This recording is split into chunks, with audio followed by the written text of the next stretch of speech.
Hello friends, मैं मनोज कुमार स्वागत करता हूं आपका अपनी यूट्यूब चैनल बायोलॉजी गुरुजी में। फ्रेंड्स, हम एक नया चैप्टर आज से स्टार्ट कर रहे हैं जिसका नाम है structural and functional organisation of cell. Another terms में हम इसको सेल बायोलॉजी भी बोलते हैं।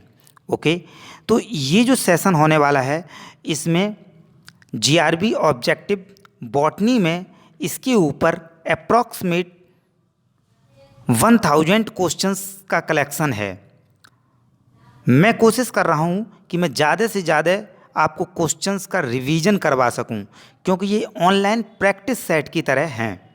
ओके, तो इसमें मैं थोड़ी सी स्पीड ज़्यादा रखूँगा, और क्योंकि पता है कि सेल बायोलॉजी जो है वो अपने आप में बहुत इम्पॉर्टेंट है। इसमें जितने भी सेल ऑर्गेनेल्स हैं उनसे क्वेश्चन बनते हैं। यूपी पीजीटी, यूपी टीजीटी और जीआईसी लेक्चरर तीनों के लिए ये कॉमन टॉपिक है। तो इसके मैं चाहता हूँ ज़्यादा से ज़्यादा क्वेश्चन कंप्लीट करवाऊँ, इस वजह से थोड़ा सा फास्ट वे में होंगे और ये बड़ा ही सिंपल क्वेश्चन होते हैं, इसलिए इनमें ज़्यादा एक्सप्लेनेशन के लिए नहीं होता है। तो मैं जो भी क्वेश्चंस लगवा रहा हूँ उनको आप एक अपनी कॉपी रखिएगा, उसमें फर्स्ट आपका राइट हुआ तो राइट टिक कर लीजिए, रॉन्ग हुआ तो रॉन्ग कर लीजिए और उसको करेक्ट कीजिएगा। इस तरह से जितने भी क्वेश्चन आज हम करने वाले हैं उनका आप अपने लिए एक इवैल्यूएशन कीजिएगा कि आपको कितने क्वेश्चन कर पाते हो। ओके, तो चलिए स्टार्ट करते हैं हम। फर्स्ट क्वेश्चन, जिस फ्रेंड ने हमारे चैनल को सब्सक्राइब ना किया हो प्लीज़ वो उसको सब्सक्राइब कर ले, क्योंकि हम यहाँ पे रियल नॉलेज ऑफ बायोलॉजी के लिए प्रैक्टिस लगातार जारी रखते हैं। तो देखिएगा first question, which is differentially permeable membrane, which is differentially permeable membrane यहाँ पे नहीं लिखा गया है लेकिन हम मान सकते हैं। यहाँ पे इन्होंने कहा है कि डिफरेंशियली परमिएबल कौन है। देखो, एक्चुअल में आपको पता है कई तरह की मेम्ब्रेन होती हैं, जैसे कि जिसमें अगर हम बोलें तो कौन वो किस तरह की कैसी परमिएबल है, सेमी परमिएबल है, फ्रीली परमिएबल है या डिफरेंशियली परमिएबल है, उससे रिलेटेड ये क्वेश्चंस यहाँ पे हम लोग समझ रहे हैं। ओके, तो इसका राइट आंसर जो है वो क्या हो जाएगा? Option A cell wall, option B middle lamella, option C cell membrane, option D cuticle. Okay, तो इसका राइट आंसर जो है वो सेल मेम्ब्रेन हो जाएगा। क्या हो जाएगा? सेल मेम्ब्रेन जो होती है वो डिफरेंशियली परमिएबल होती है और सेल वॉल जो होती है वो फ्रीली परमिएबल होती है। कैसी होती है? फ्रीली परमिएबल होती है। ओके, चलिए नेक्स्ट की बात करते हैं। सेल वॉल फ्रीली परमिएबल होगी। क्यूटिकल जो होती है वो अपर लेयर पे एक लेयर होती है जो वैक्स जैसी होती है, उसको बोलते हैं, है ना। तो देखिएगा नेक्स्ट क्वेश्चन हो जाता है, which of the following is the smallest and least complex unit of matter which can be called living. कौन सा इनमें से which of the following is the smallest and least complex unit of matter हो जाएगा which can be called living, लेकिन वो living होना चाहिए। तो भाई cell, nucleus, mitochondria and virus. अब देखो वायरस तो कोई सेल है ही नहीं, एक ऑप्शन खत्म हो गया। न्यूक्लियस और माइटोकॉन्ड्रिया ये सेल के ही अंदर होते हैं, ठीक है ना। तो यहाँ का अगर हम इसको सही बोलें, लेकिन उन्होंने एक यूनिट पूछी हुई है लाइफ की, है ना, तो इसको हम सेल बोलेंगे। क्या बोलेंगे? सेल। सो इसका ऑप्शन ए, सेकंड का ऑप्शन ए जो है सेल ऑप्शन करेक्ट हो जाएगा यहाँ पे। नेक्स्ट क्वेश्चन देखिएगा, fusion reagent is use to stain. यह अच्छा क्वेश्चन है। ये फ्यूजन रिएजेंट जो होता है ये किसकी स्टेनिंग करने के लिए यूज होता है? स्टेन की अगर हम बात करें तो स्टेन में वैसे तो दाग या धब्बे होते हैं, लेकिन हम किसी भी सेल ऑर्गेनेल को अगर एनालिसिस करते हैं इलेक्ट्रॉन माइक्रोस्कोप से या कंपाउंड माइक्रोस्कोप से तो उसको कलरफुल करना ज़रूरी होता है, क्योंकि ये सभी जो होते हैं वो कलरलेस होते हैं। ओके, तो फ्यूजन रिएजेंट जो होता है वो किसको स्टेन करने के लिए यूज होता है? आरएनए के लिए, प्रोटीन के लिए, कार्बोहाइड्रेट के लिए या डीएनए के लिए? तो राइट ऑप्शन जो है वो ऑप्शन सी हो जाएगा, मीन्स डीएनए के लिए जो होता है वो फ्यूजन रिएजेंट होता है। Okay, next question, smallest number of chromosomes 2n = 4 occurs in.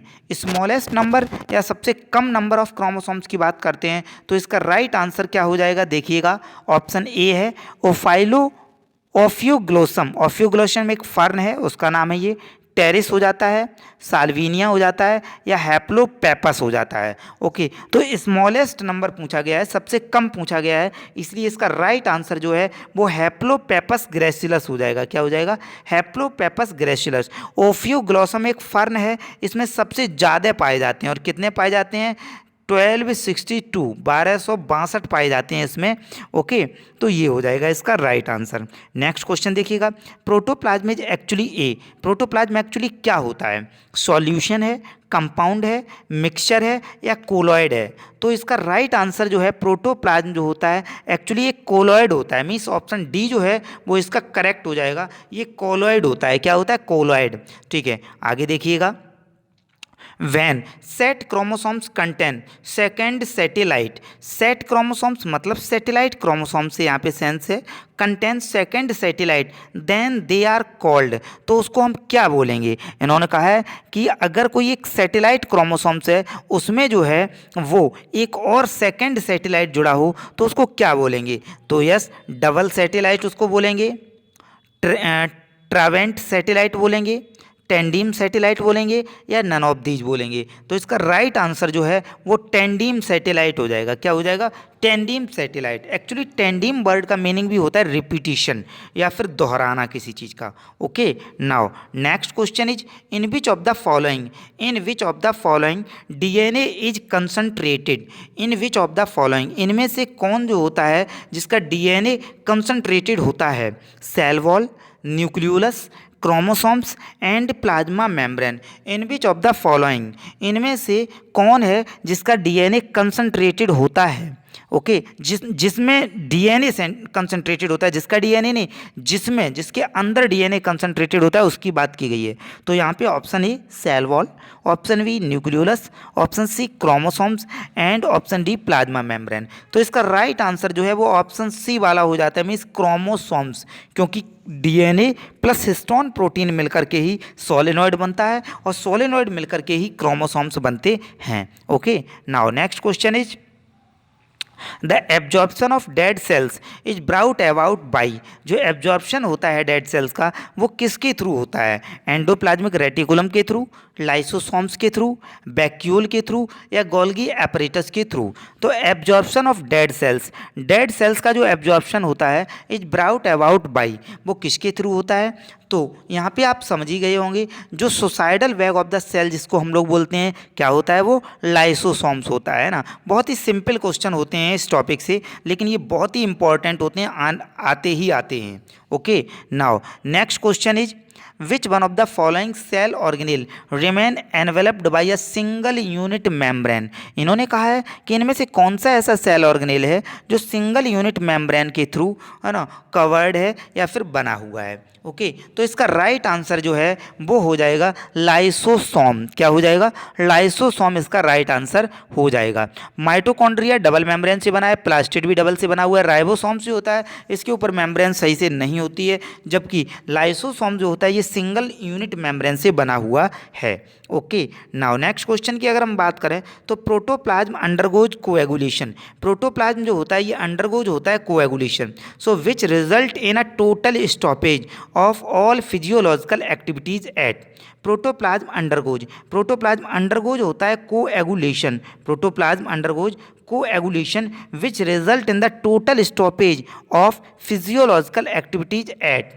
Okay, तो इसका आंसर जो है वो हो जाएगा 60 डिग्री सेल्सियस। ओके, देखिएगा क्या हो जाएगा 60 डिग्री सेल्सियस। एक बार फिर समझिएगा, प्रोटोप्लाज्म अंडरगोज कोएगुलेशन मतलब प्रोटोप्लाज्म जमने लगे, ठीक है ना, which result in the total stoppage of all physiological activities eight, है ना। तो ये हो जाएगा 60 डिग्री सेल्सियस पे। जमने से मतलब टूटने से, ब्रेकडाउन होने से, कोएगुलेट मीन्स थक्का जमने से सेंस होता है ना। तो 60 डिग्री सेल्सियस पे ऐसा हो जाता है। आगे देखिएगा, who stated that cell is the basic unit of all plant।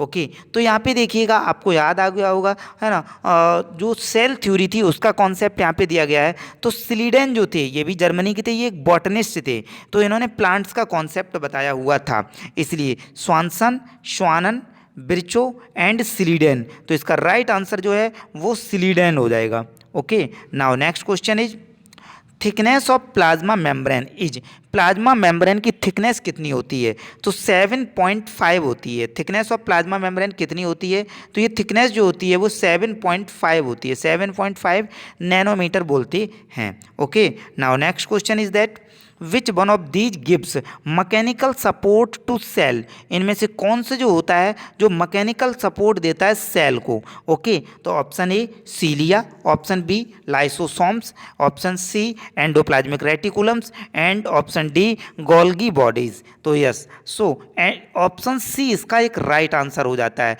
Endoplasmic reticulum. Okay, now next question is show the unit for measurement of sedimentation of ribosomes is, unit कौन सी हो जाती है राइबोसोम्स के सेडिमेंटेशन की? Okay, option A हो जाता है श्वेडबर्ग, इसको बोलते हैं, ऑप्शन बी एंगस्ट्रॉम बोलते हैं, ऑप्शन सी माइक्रोन बोलते हैं एंड ऑप्शन डी नैनोमीटर इसको बोलते हैं। ओके, तो यहाँ पे हम अगर सही इसका राइट आंसर देखें तो राइट आंसर इसका हो जाता है सेविडबर्ग यूनिट इसको बोलते हैं। Okay, now extra nuclear DNA is found in, extra nuclear DNA किस में पाया जाता है? ओके, ऑप्शन देख लेते हैं इसके हम। एक्स्ट्रा न्यूक्लियर डीएनए पाया जाता है लाइसोसोम में, गोल्गी बॉडीज में, माइटोकॉन्ड्रिया में या नन ऑफ दीज में। एक्स्ट्रा जो डीएनए होता है क्रोमोसोमल डीएनए वो किस में पाया जाता है? तो इसका राइट आंसर जो है वो माइटोकॉन्ड्रिया हो जाएगा। क्या हो जाएगा? ऑप्शन सी हो जाएगा, mitochondria. Okay, now next question is Hammerling performed, Hammerling एक साइंटिस्ट का नाम था, हैमरलिंग जो है वो एक साइंटिस्ट का नाम है, इनको देखिएगा। Hammerling performed experiment to prove that nucleus is a physical basis of heredity, nucleus is a physical basis of heredity by working on, किसने वर्किंग किया था? न्यूरोस्पोरा, ड्रोसोफिला, एसिटाबुलेरिया या अमीबा। ओके, तो 16 की अगर हम बात करते हैं तो सी हो जाएगा, एसिटाबुलेरिया। क्या हो जाएगा? एसिटाबुलेरिया हो जाएगा। Hammerling performed experiment to prove that nucleus is a physical basis of heredity by working on Acetabularia हो जाएगा। ओके, नाउ नेक्स्ट क्वेश्चन की हम बात करते हैं। Protein are synthesised by, protein are synthesised by, 17 को हम देखते हैं क्वेश्चन को, राइबोसोम्स के थ्रू, माइटोकॉन्ड्रिया के थ्रू, गोल्गी बॉडीज के थ्रू या सेंट्रोसोम के थ्रू। तो इसका राइट आंसर हो जाएगा राइबोसोम्स के थ्रू प्रोटीन का जो है वो फॉर्मेशन होता है। ओके, नाउ नेक्स्ट क्वेश्चन देखते हैं। The ribosomes of 70s sedimentation coefficient breaks into two sub unit of, दो सब यूनिट में ही होता है। तो 50s and 20s, 50s and 40s, 50s and 30s, 60s and 40s। तो देखिएगा 70s की यहाँ पे बात हो रही है, तो 70s का राइट आंसर हो जाएगा 50s एंड 30s, मीन्स 18 का सी हो जाएगा राइट आंसर। ओके, चलिए नेक्स्ट क्वेश्चन को देखते हैं। Which is the exception to cell theory, cell theory के लिए एक्सेप्शन कौन सा है? कौन इसमें से फिट नहीं बैठता है? तो बैक्टीरिया, माइकोप्लाज्मा, वायरस या नन ऑफ दीज। तो यस, इसका राइट आंसर जो है वो वायरस हो जाएगा, क्योंकि वायरस जो होता है वो ना तो लिविंग होता है और ना ही नॉन लिविंग होता है, ये कनेक्टिंग लिंक होता है दोनों के बीच की। ओके, नाउ नेक्स्ट क्वेश्चन को हम देखते हैं। Lysosomes are called suicidal bags because of, lysosome को सुसाइडल बैग्स क्यों बोलते हैं? Okay, so suicidal bags because of phagocytic enzymes, hydrolytic enzymes, proteolytic enzymes and respiratory enzymes. तो इसमें हाइड्रोलाइटिक एंजाइम्स होते हैं, वो जिस भी पार्ट पे गिरते हैं उसको भी ये डाइजेस्ट कर देते हैं। ओके, नाउ नेक्स्ट क्वेश्चन हम देखते हैं। According to fluid mosaic model plasma membrane presents, तो प्लाज्मा मेम्ब्रेन जो होती है वो कैसी प्रेजेंट होती है? एक क्वासी फ्लूइड स्ट्रक्चर की होती है या माई सेलुलर स्ट्रक्चर की होती है, ए पोलर स्ट्रक्चर होती है या यूनिट मेम्ब्रेन स्ट्रक्चर की होती है? तो एक क्वासी फ्लूइड स्ट्रक्चर की होती है। कैसी होती है? वो क्वासी फ्लूइड स्ट्रक्चर की होती है। ओके, चलिए नेक्स्ट क्वेश्चन की हम बात करते हैं। 22 एक क्लस्टर ऑफ राइबोसोम्स, एक cluster of ribosomes held together is called, उसको क्या बोलते हैं? ठीक है ना, एक cluster of ribosomes held together is called, तो उसको क्या बोलते हैं? तो उसको पॉलीसोम बोलते हैं। देखो यहाँ पे ऑप्शन दिया गया था मीसोसोम, डिक्टियोसोम्स, माइक्रोसोम या पॉलीसोम। तो जब क्लस्टर हो जाता है, राइबोसोम्स का ग्रुप हो जाता है, तो उसको क्या बोलते हैं भाई?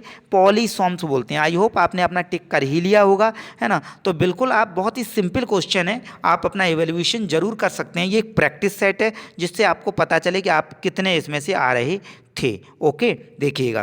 What Robert Hooke 1665 first observe under microscope cell walls in fact, cell was in fact plasma membrane, cell membrane, cell wall या फिर साइटोप्लाज्म, है ना। तो इनफैक्ट अगर रियलिटी में कहें तो इन्होंने जो उस समय देखा हुआ था, क्योंकि इन्होंने कॉर्क सेल में देखा था, तो वो उसकी सेल वॉल को ऑब्जर्व किया था। इन्होंने किसको ऑब्जर्व किया था? सेल वॉल को। तो ऑप्शन सी इसका राइट आंसर हो जाएगा। नेक्स्ट देखिएगा, membranous, membranous unit forming a series of continuous and discontinuous cavities in cell are called. जो मेम्ब्रेनस यूनिट्स होती हैं forming a series of continuous and discontinuous cavity in a cell are called, तो उसको क्या बोलते हैं? तो 24 का सी हो जाएगा। एंडोप्लाज्मिक रेटिकुलम बोलते हैं उसको। क्या बोलते हैं? एंडोप्लाज्मिक रेटिकुलम बोलते हैं। ओके, नाउ नेक्स्ट की बात करते हैं। Molecular model of plasma membrane was proposed by 25 की अगर हम बात करें तो बी हो जाएगा इसका, Danielli and Davson. Molecular model of plasma membrane किसने दिया था? तो ये डेनली एंड डेप्सन ने दिया था भाई। वॉटसन एंड क्रिक ने डीएनए का मॉडल दिया था। स्कूग एंड मिलर, इनका अलग कॉन्सेप्ट है। शिंगर एंड निकोलसन ने जो दिया था, है ना, वो जो फ्लूइड मोज़ेक मॉडल है उसको दिया हुआ था। ओके, नाउ नेक्स्ट क्वेश्चन की हम बात करते हैं। The lysosomes enzymes are basically, जो लाइसोसोम्स एंजाइम्स होते हैं ये बेसिकली क्या होते हैं? एसिड हाइड्रोलिजिस टाइप के होते हैं, डिहाइड्रोजिनेज टाइप के होते हैं, कार्बोक्सिलेज टाइप के होते हैं या ऑक्सीडेज टाइप के होते हैं? तो जो लाइसोसोम्स के अंदर एंजाइम भरे होते हैं ये एसिड हाइड्रोलिजिस टाइप के होते हैं। ये क्वेश्चन ऊपर भी आ चुका है। ओके, नाउ नेक्स्ट की अगर हम बात करते हैं, a single mitochondrion is present in, एक सिंगल माइटोकॉन्ड्रियन प्रेजेंट होता है। सिंगल माइटोकॉन्ड्रियन की बात हुई है ना। तो माइक्रोकोकस में, नॉस्टक में, राइजोपस में या माइक्रोस्टेरियाज में। ओके, तो सिंगल माइटोकॉन्ड्रियन की बात हुई, ये अच्छा क्वेश्चन बन सकता है, याद कर सकते हो, है ना। तो ये माइक्रोस्टेरियाज हो जाएगा। क्या हो जाएगा इसका answer? Micrasterias. Okay, function of centriole, centriole का फंक्शन क्या होता है ना। तो फंक्शन ऑफ सेंट्रियोल की अगर हम बात करते हैं तो function of centriole is formation of spindle fibre, formation of nucleolus, initiation of cell division and formation of cell plate हो जाएगा। ओके, तो 28 की अगर हम बात करते हैं तो ए हो जाएगा, फॉर्मेशन ऑफ स्पिंडल फाइबर की हम बात करते हैं। ओके, तो ये राइट आंसर इसका ए वाला इसका राइट आंसर हो जाएगा। इस तरह से 28 क्वेश्चन का ये प्रैक्टिस सेट हमने आपको कंप्लीट करवा दिया है। आपको कैसा लगा प्लीज़ कमेंट बॉक्स में ज़रूर दे दीजिएगा। हम यहाँ पे क्विक रिवीजन कर रहे हैं सेल बायोलॉजी का। मिलते हैं बहुत ही जल्द अगले वीडियो में। प्लीज़ अगर चैनल सब्सक्राइब ना किया हो, अगर आप रियल नॉलेज ऑफ बायोलॉजी पाना चाहते हो, प्रैक्टिस करना चाहते हो बायोलॉजी की, तो ज़रूर चैनल को सब्सक्राइब कीजिएगा। नमस्कार।